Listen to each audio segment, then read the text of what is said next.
আজকে আমি এই ক্যালিয়েন্ডার বনসাইটা টুরিং করব। অ্যাকচুয়ালি এটা ফুল আসবে এপ্রিল, সেই বসন্তের সময় কি, সেই জন্য এখন আবার একটা টুরিং করলে গাছটা একটু ছোটো আকারে নেবে, সেই জন্য আমি এটা টুরিং করে দেব, কারণ ফুল আসতে এখন দেরি আছে। অনেকে এটাকে বলে বাংলা নাম, অনেকে বলে এটা পাউডার প্ল্যান্ট, সুন্দর ফুলও হয়। তো আমি এটা কেটে ঠিক করে দিচ্ছি।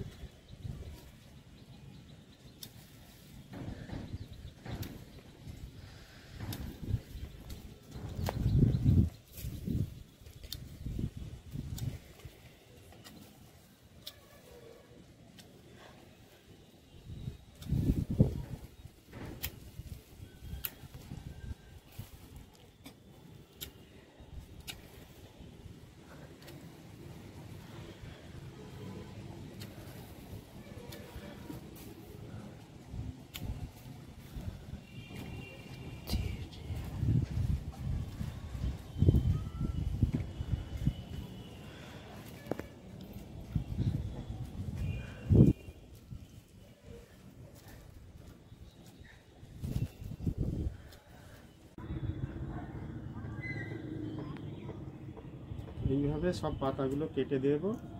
এবার এইগুলো ছোট ছোট হয়ে যাবে, দেখতে আরো ভালো লাগে, বনসাইটা প্রপার আসবে, এই জন্য কেটে দিলাম। এইভাবেই প্রুনিংটা করতে।